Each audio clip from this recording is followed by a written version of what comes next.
My daughter-in-law stood in my kitchen, the one where my wife took her last breath 3 years ago, and told me this house was hers now. My son nodded, and in that moment I knew exactly what I had to do. Let me take you back to how we got here, because what happened next changed everything. It was a Thursday afternoon in late November when I drove to the house on Blackwood Avenue, the house I'd bought with Margaret in 1981. The house where we'd raised Derek, where we'd refinished floors on our hands and knees, where we'd planted the oak tree out front the day our son was born. I wasn't going there to start a war. I was going to tell Derek and his wife, Cassandra, that I'd be staying with my sister Linda for a while, just temporarily, because they'd said the baby needed more space. I understood that, or I thought I did. The afternoon light was perfect when I walked in, coming through the bay windows at that angle that always made Margaret stop whatever she was doing just to look. Golden and soft, the kind of light that makes you remember why you fell in love with a place. Cassandra was standing at the marble countertop I'd installed myself 30 years ago, running her fingertips along the edge. Her nails made a soft, clicking sound against the stone. She didn't know I was there yet. She was smiling at those windows, like they belonged to her, like everything here was hers now. My son Derek stood beside her, his hand on the small of her back, and something cold settled in my chest. This was the house where Margaret had died, in the upstairs bedroom, where every floorboard held a memory I could feel under my feet. Then Cassandra turned and saw me standing in the hallway. Instead of the polite smile I expected, her face hardened into something I'd never seen before.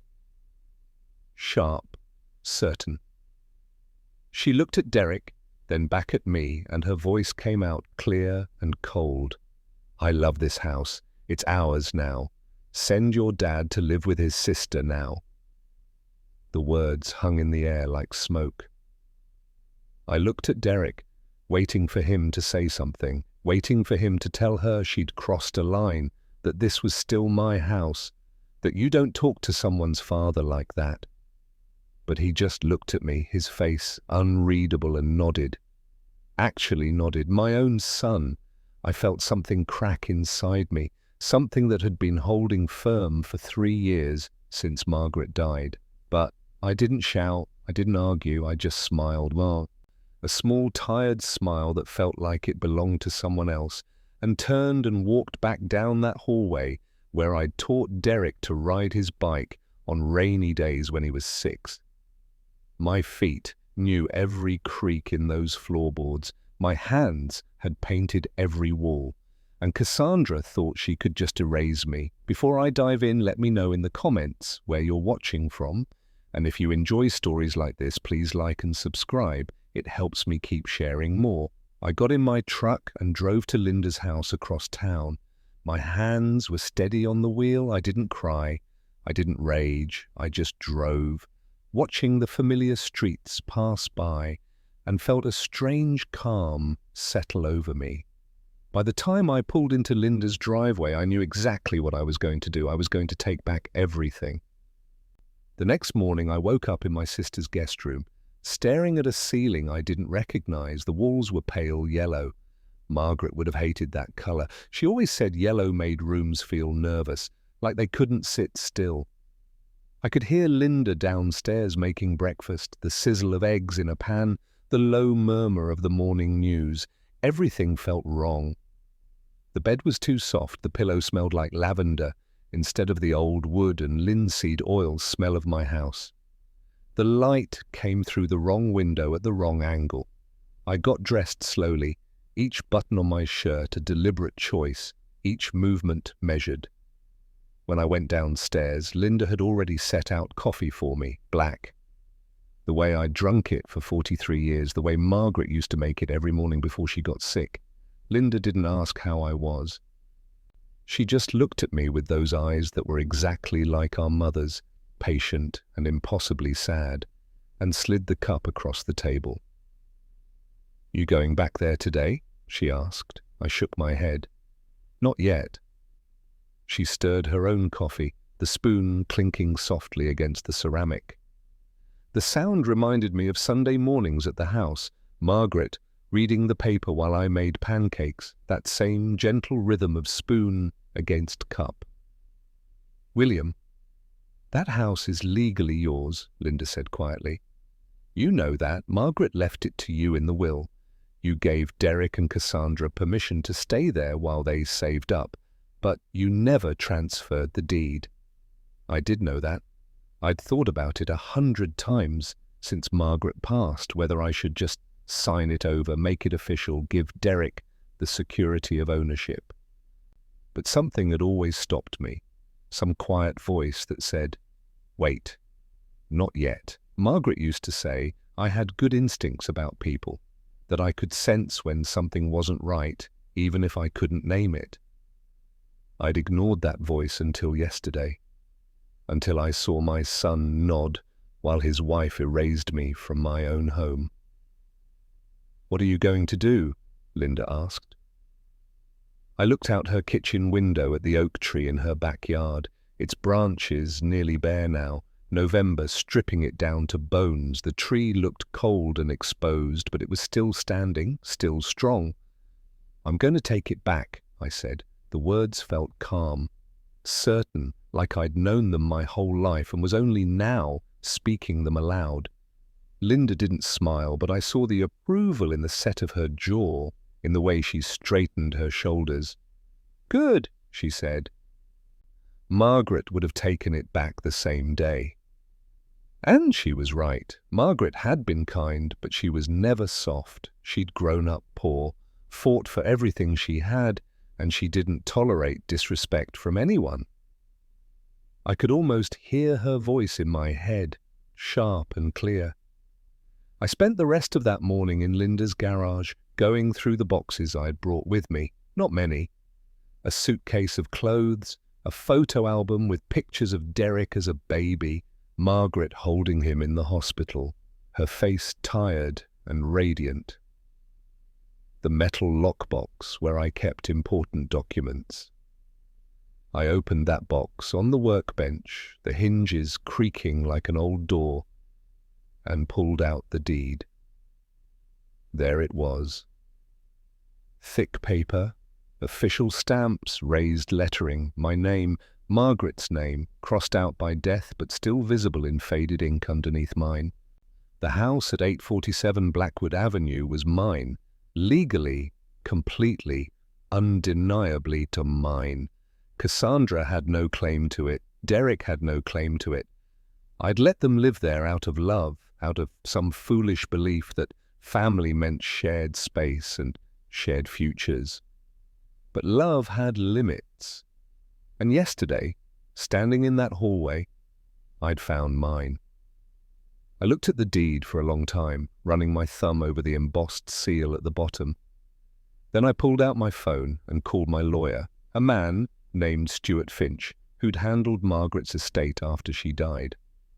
He answered on the second ring, his voice gravelly and professional. "William, been a while." "I need to evict someone," I said. There was a pause. I could hear him shifting papers on his desk, the creak of his office chair. "From the property on Blackwood Avenue?" "Your son's place."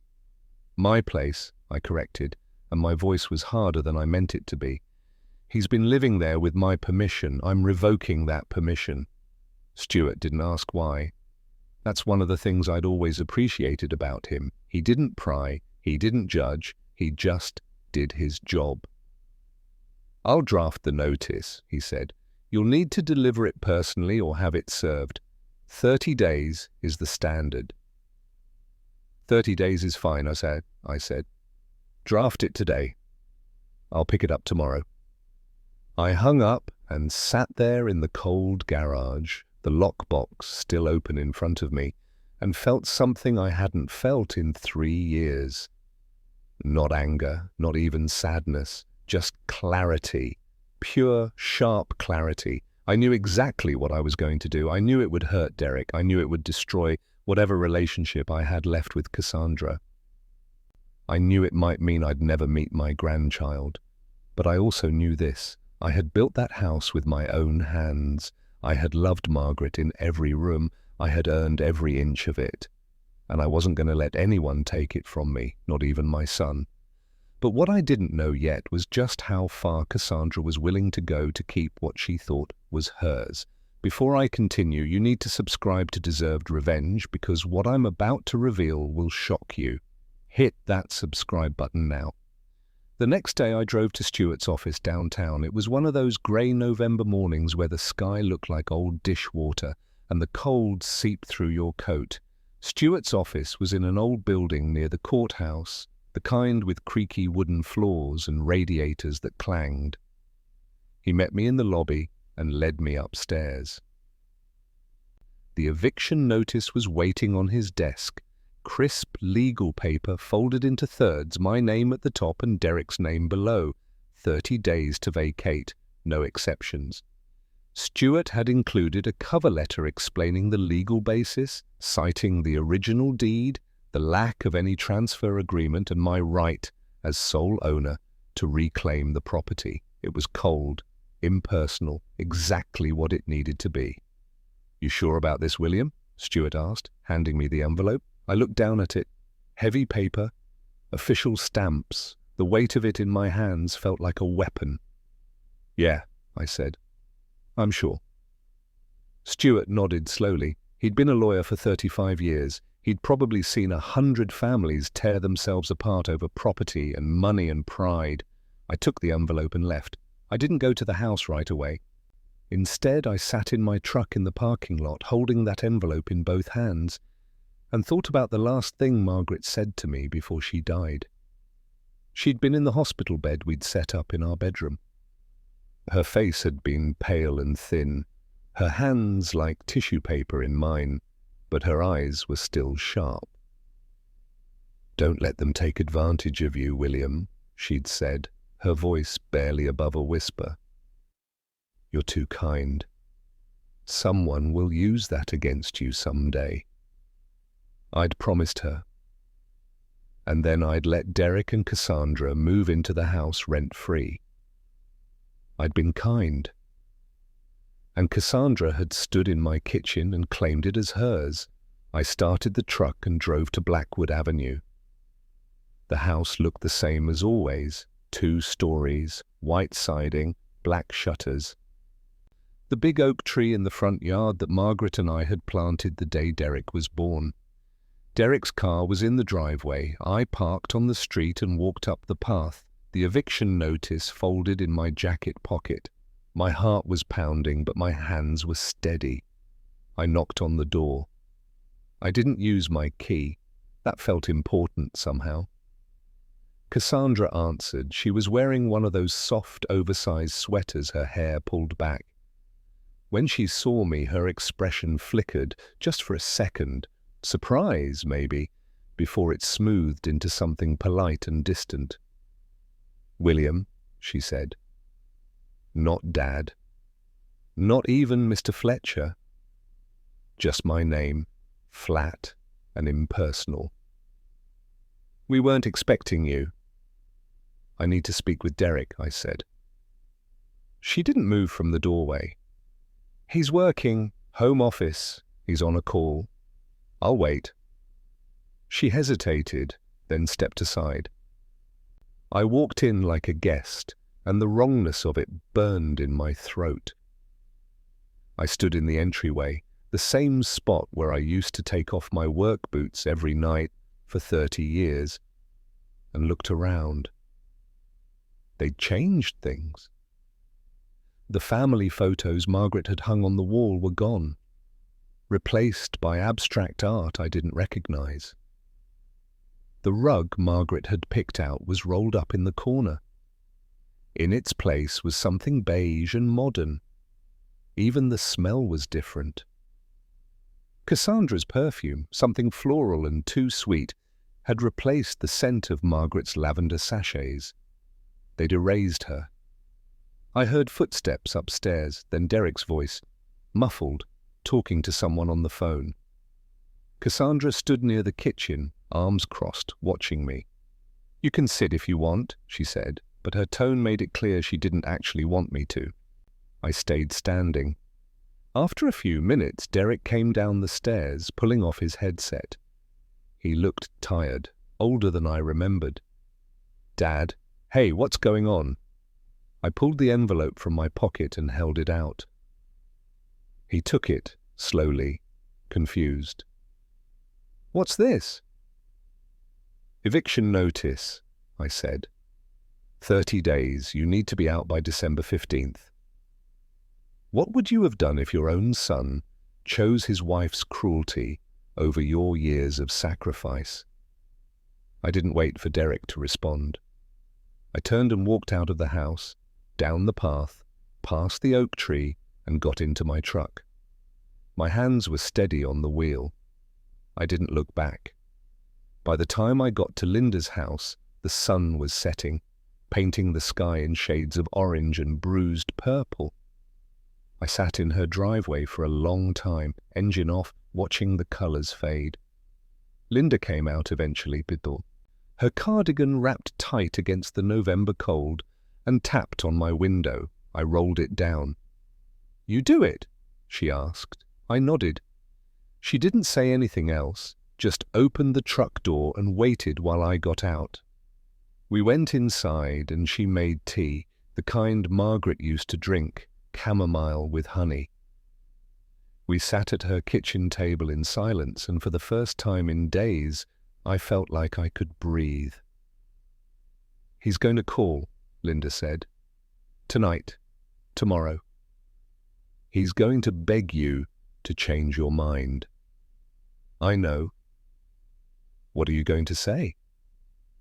I looked down at my tea, at the steam rising in thin curls. I'm going to say no. Linda reached across the table and put her hand over mine. Her skin was warm and rough, a lifetime of gardening and hard work in those fingers. Margaret would be proud of you, she said. I wasn't sure about that. Margaret had loved Derek fiercely, the way only mothers can. But she'd also been clear-eyed about people, about their weaknesses and their capacity for selfishness. She would have been heartbroken. But yes, I thought, she would have understood.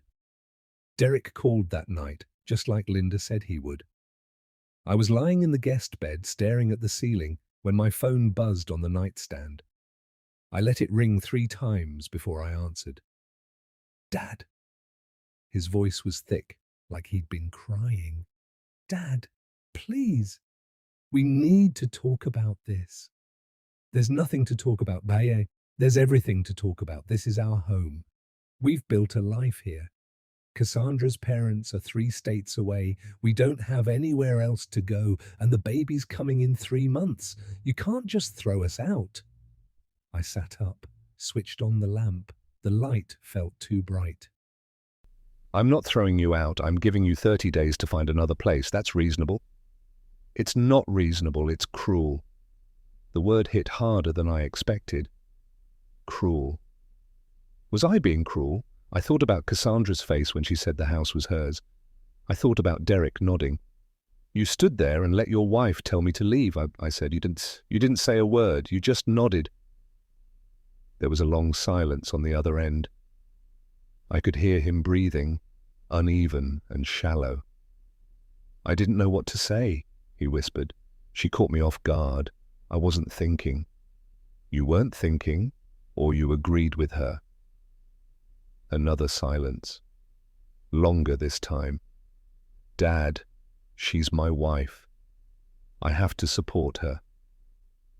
Even when she's wrong? She wasn't wrong, she just said it badly. We've been talking about the future, about raising the baby here, and yeah. We thought maybe you'd want to stay with Aunt Linda permanently. You've been so sad since Mum died.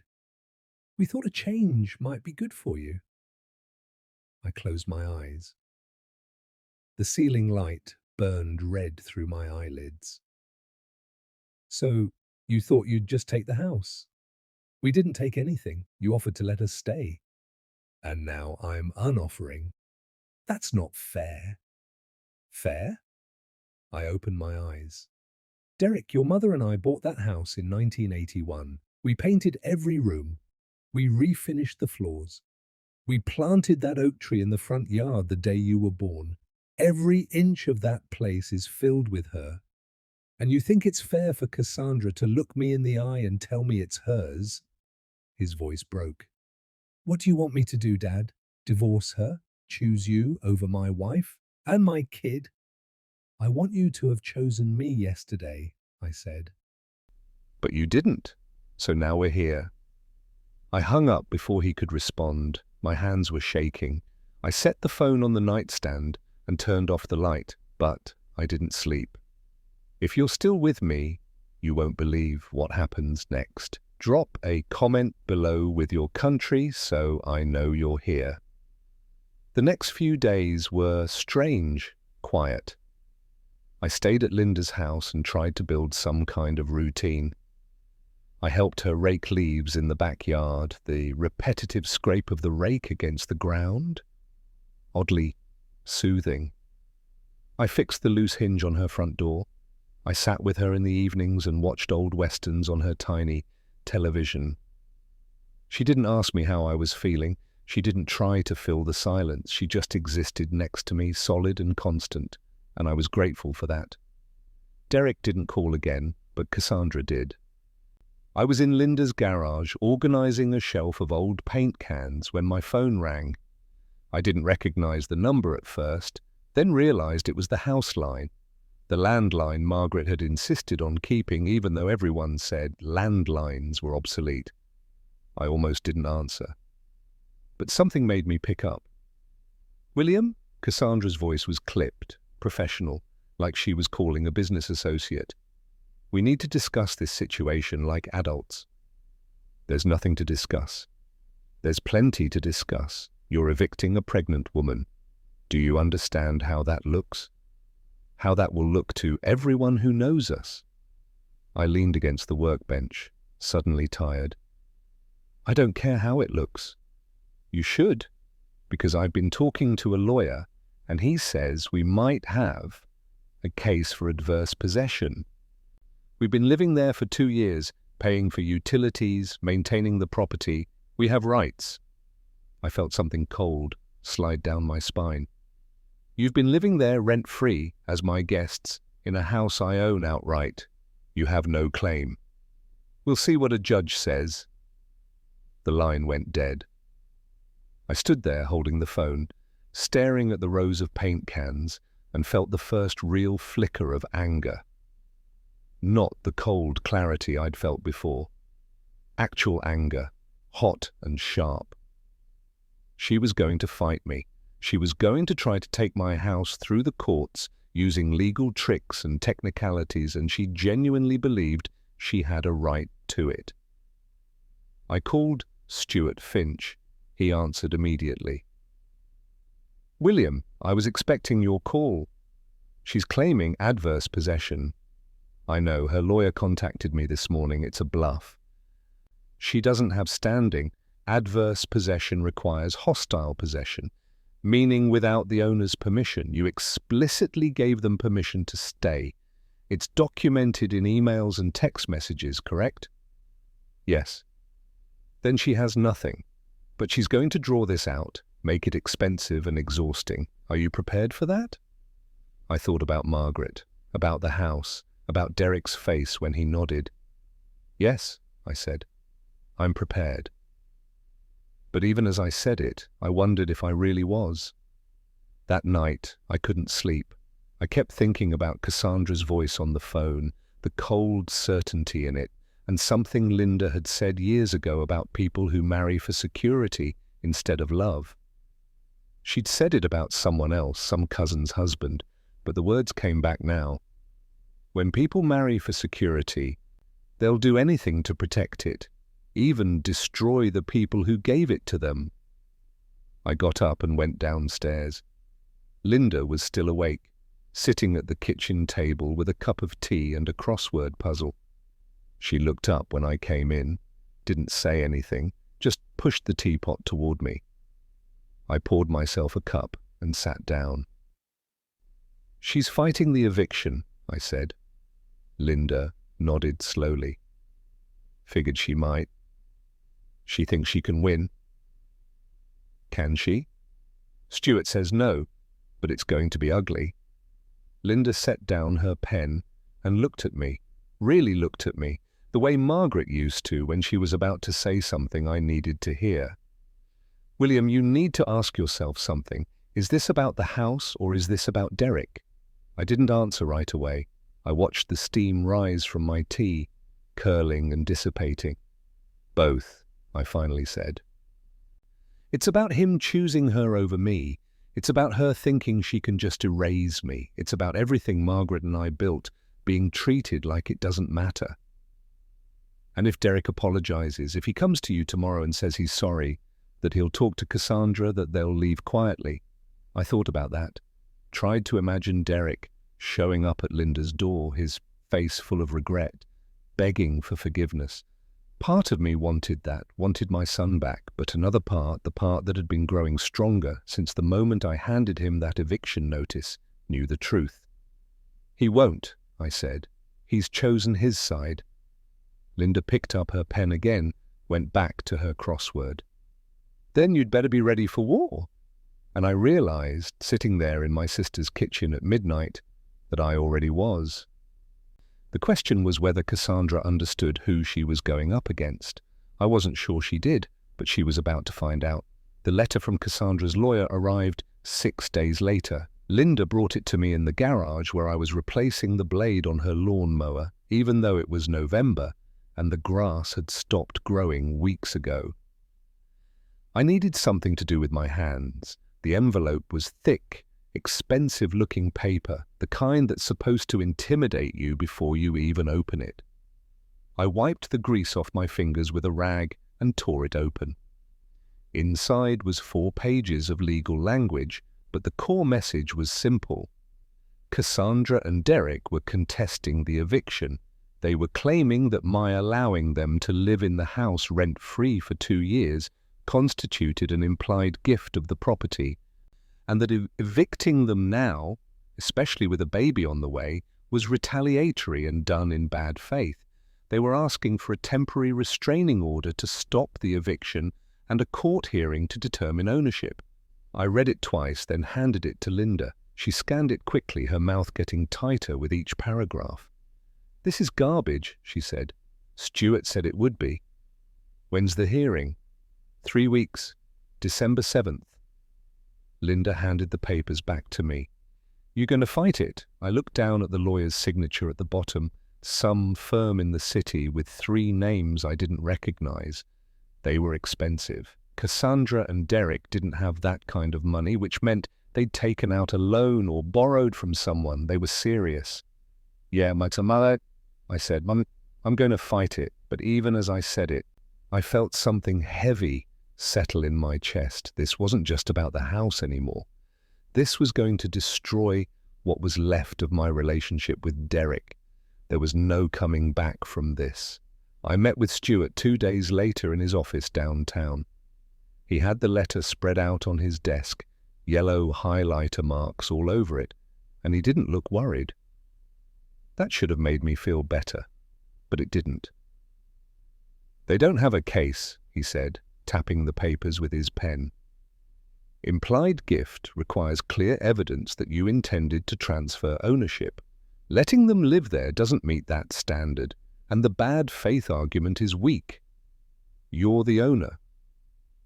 You have the right to reclaim your property for any reason or no reason. Then why the hearing? Because their lawyer is hoping you'll settle.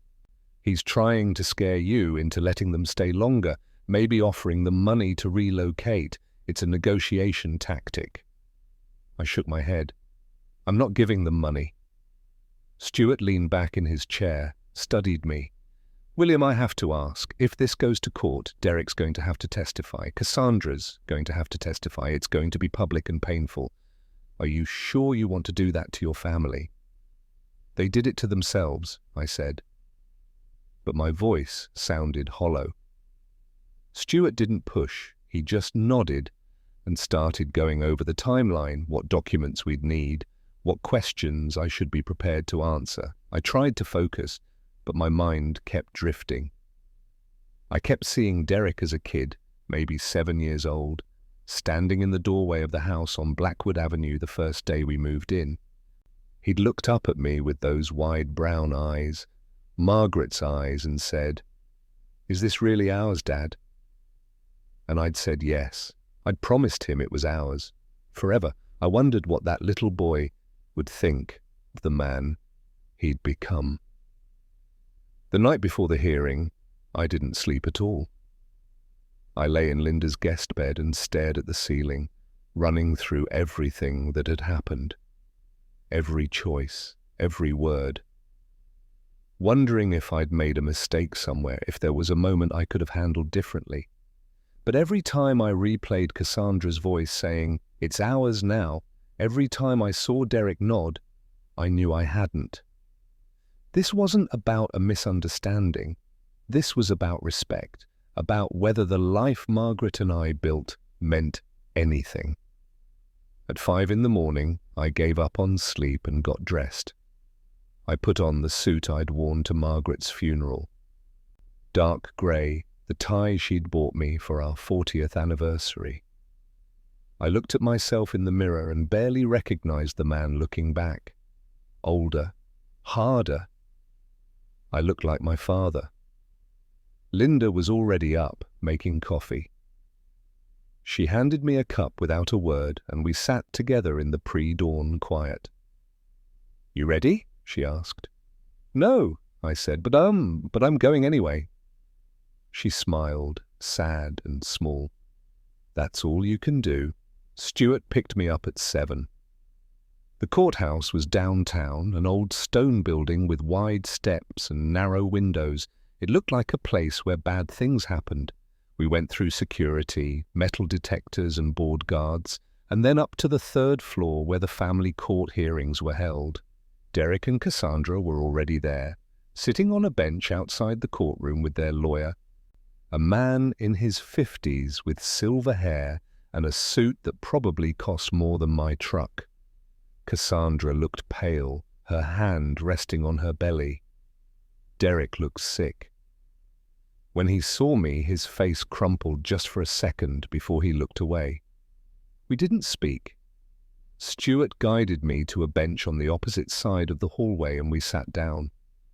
The minutes crawled. I watched other families come and go, other cases being called, divorces, custody battles. Everyone looked tired and sad. Finally, a bailiff opened the courtroom door and called our case. Fletcher versus Fletcher, property dispute. We all stood and filed inside. The courtroom was smaller than I expected, wood paneling, a judge's bench at the front, rows of seats like church pews.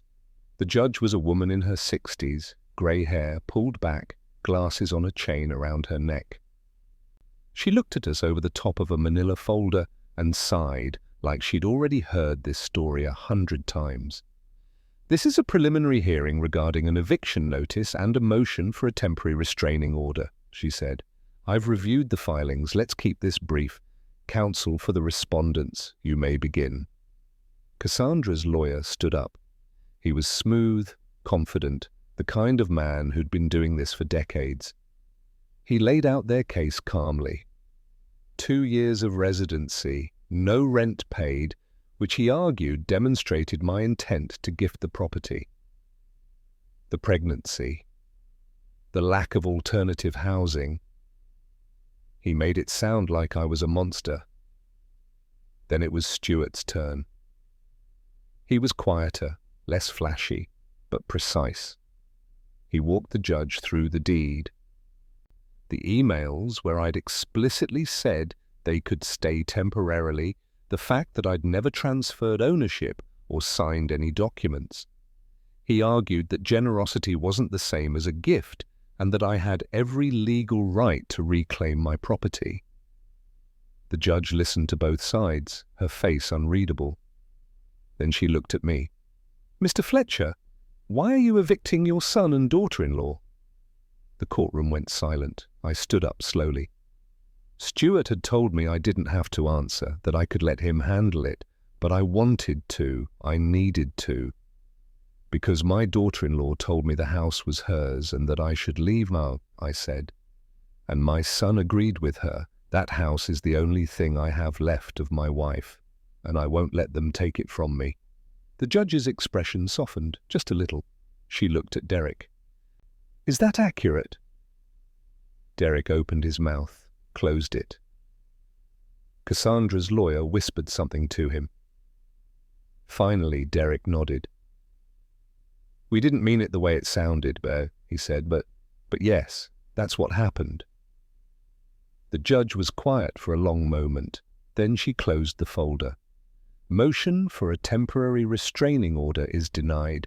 The eviction notice stands. You have until December 15th to vacate. This hearing is adjourned. Do you think I was too forgiving, or did I wait too long to act? I walked out of that courtroom and didn't look back. The days after the hearing were the quietest of my life.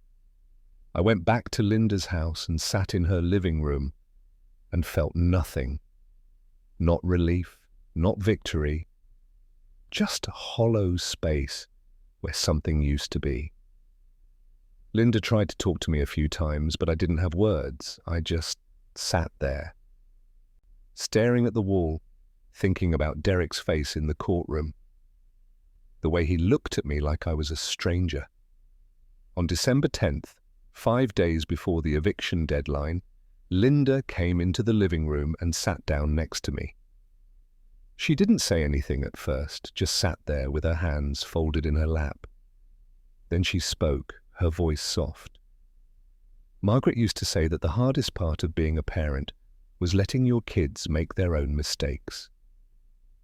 I looked at her. This isn't a mistake. This is a choice. Sometimes those are the same thing.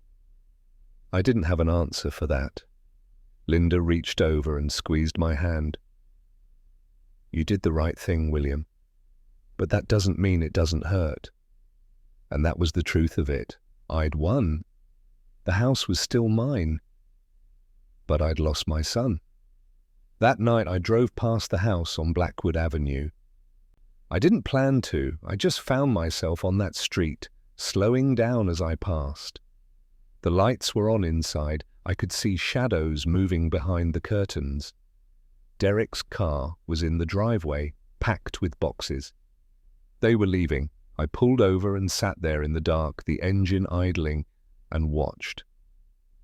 After a while, the front door opened and Derek came out carrying a lamp, the one Margaret used to keep on the side table in the living room. He loaded it into the car, then went back inside. A few minutes later, Cassandra came out, slower, one hand on her belly. She looked tired, sad. They didn't see me. I watched them make trip after trip, loading their life into the car, and I felt something crack inside me.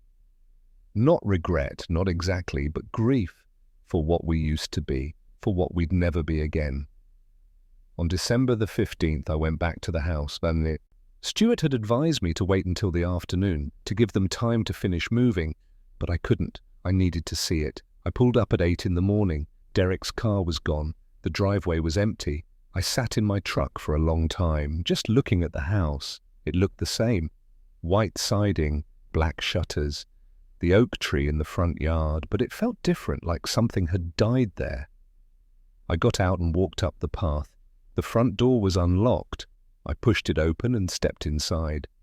The house was empty, completely empty. They'd taken everything, the furniture, the rugs, even the curtains.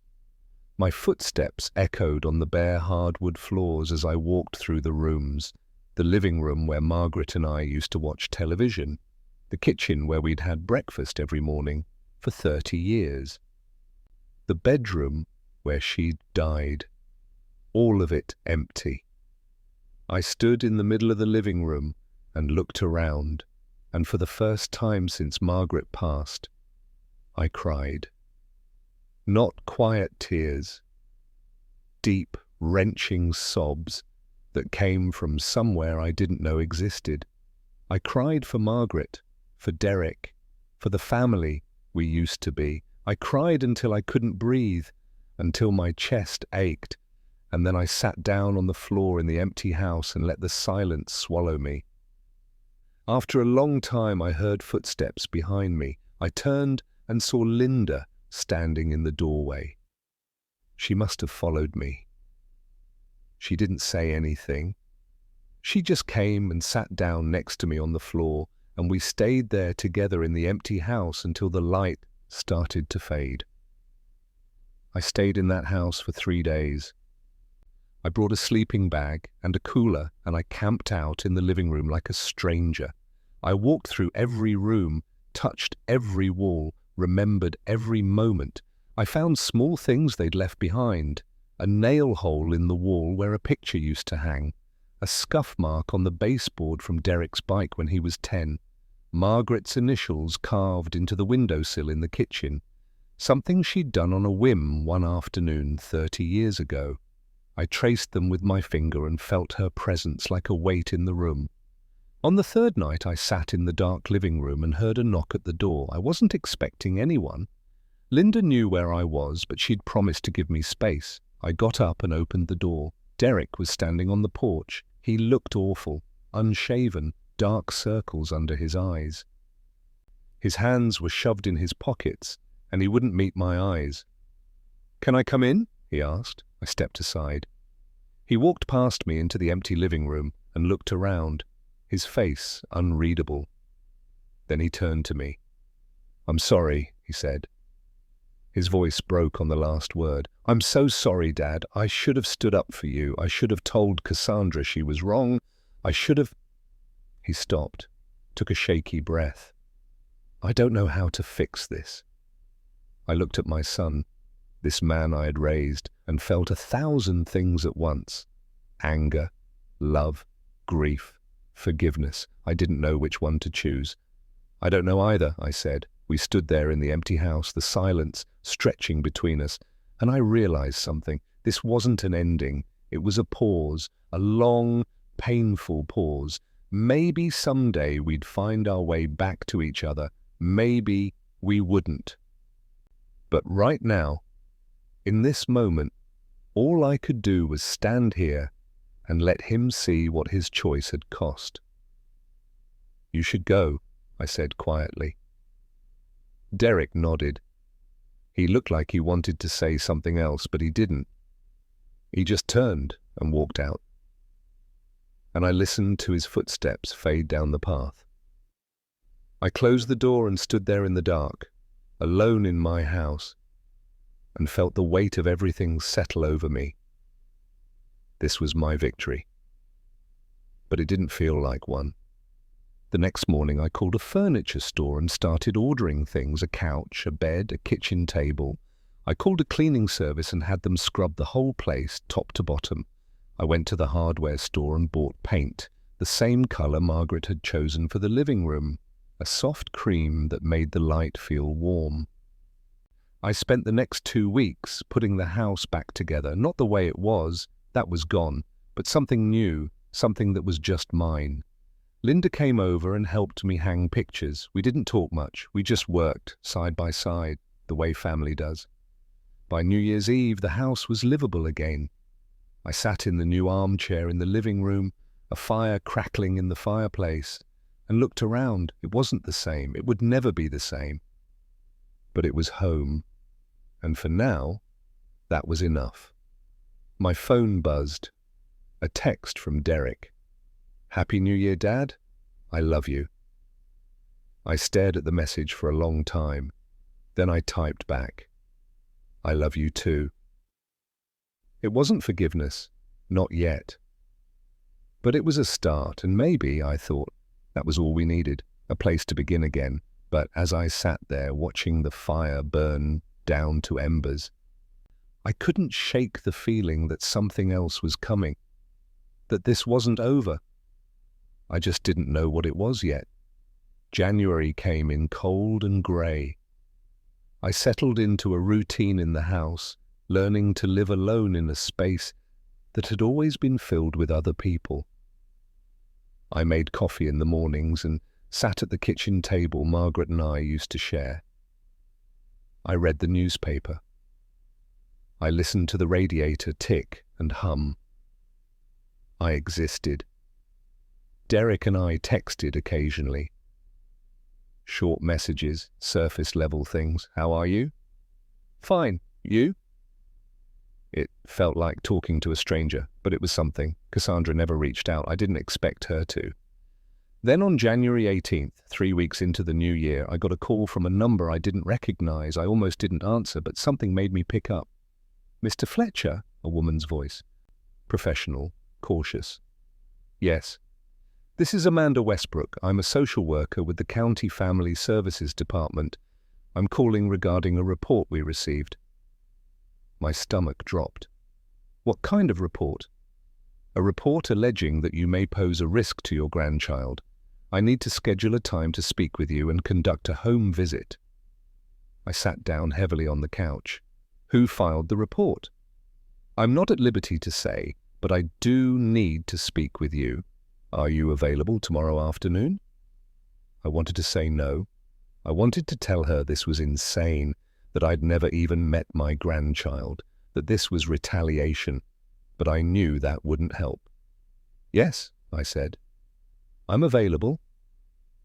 She gave me a time and hung up. I sat there, holding the phone, my hands shaking, and felt rage flood through me. Cassandra had done this. I knew it. She'd filed a false report to punish me, to paint me as dangerous, to make sure I'd never be part of their child's life. I called Stuart immediately. He listened, his breathing heavy on the other end of the line.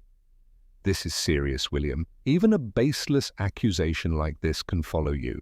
You need to cooperate fully, be completely transparent, and document everything. I know. And you need to prepare yourself for the possibility that they're going to keep escalating. People who feel cornered do desperate things. I thought about Cassandra's face in the courtroom, the cold certainty in her voice when she called me about adverse possession.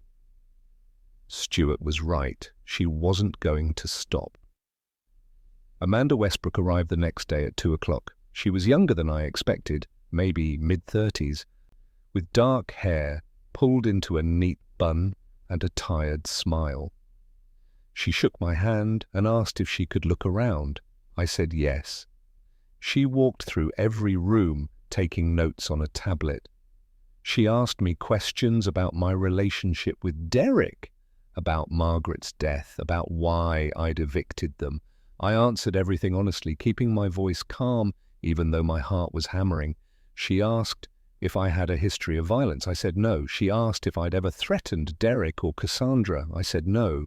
She asked if I'd been evaluated for any mental health conditions. I told her about the grief counselling I'd done after Margaret died, gave her the counsellor's name and number. After an hour, she sat down at my kitchen table and closed her tablet. Mr. Fletcher, I'm going to be honest with you.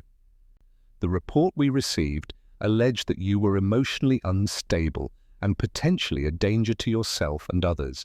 Based on what I've seen and our conversation today, I don't find that to be credible. Relief washed over me, so strong I felt dizzy. Thank you. However, she continued, the report exists, it's in the system, and if there are future reports, this will be part of your file. I strongly recommend that you and your son seek family mediation. This level of conflict isn't healthy for anyone, especially with a new baby involved. I nodded, even though the idea of sitting in a room with Cassandra made my skin crawl. Amanda Westbrook stood up and handed me her card. If you need anything, or if the situation escalates, call me. And Mr. Fletcher? Yes? I've been doing this job for 10 years. I've seen a lot of families destroy themselves over property and pride. Don't let that be you. She left, and I sat at the kitchen table for a long time, her words echoing in my head. Don't let that be you. But wasn't it already too late? That night, Linda came over with dinner, homemade lasagna that smelled like childhood. We ate in silence for a while before she finally spoke. "Derek called me," she said. I looked up. "When?" "This afternoon. He wanted to know if you were okay. He heard about the social services visit." "How did he hear?" Linda set down her fork. "He didn't file the report, William. Cassandra did, without telling him. He found out when the investigator called him for a statement." I felt something shift in my chest. "What did he say?" "He told them you weren't a threat, that this was a misunderstanding." And then he had a massive fight with Cassandra. He called me from his car. He was crying. I pushed my plate away, suddenly not hungry. "What does he want from me, Linda?" "I think he wants his father back, but he doesn't know how to make that happen without losing his wife." "He can't have both." Linda looked at me, her eyes sad and knowing. "I know, and I think he's starting to realize that too." We finished dinner in silence, and after Linda left, I sat in the living room with the lights off and thought about Derek sitting in his car, crying. About the choice he was facing, about the choice I'd already made. I wondered if there was a world where this ended differently, where we all found a way to forgive and move forward. But I couldn't see it. All I could see was the long, cold distance between us, growing wider every day. 2 weeks later, on a Tuesday morning, Derek showed up at my door. No warning, no text. He just knocked, and when I opened it, he was standing there with a duffel bag slung over his shoulder. "Can I stay here for a few days?" he asked. His voice was flat, defeated. I stepped aside and let him in. He dropped the bag in the hallway and walked into the living room, looking around like he was seeing it for the first time. Then he sat down on the couch and put his head in his hands. "She kicked me out," he said, "because I wouldn't cut you off completely, because I told her filing that report was wrong, because I said I wanted our kid to know their grandfather." He looked up at me, his face wet with tears. "I don't know what to do, Dad. I love her, but I can't keep choosing between you and her. It's killing me." I sat down next to him, and for the first time in months, I put my arm around my son. He leaned into me the way he used to when he was little, when the world was simple and I could fix anything. "You don't have to choose," I said quietly. "You already did. You're here." He nodded against my shoulder, and we sat there together in the quiet house while the winter light faded outside. I didn't know what came next. I didn't know if Derek and Cassandra would reconcile, or if this was the end of their marriage. I didn't know if I'd ever meet my grandchild, or if Cassandra would spend the rest of her life keeping them away from me. But I knew this. Sometimes the right choice is the hardest one. Sometimes protecting what matters means losing people you love. And sometimes when everything falls apart, all you can do is hold on to the pieces that remain and hope that's enough to build something new.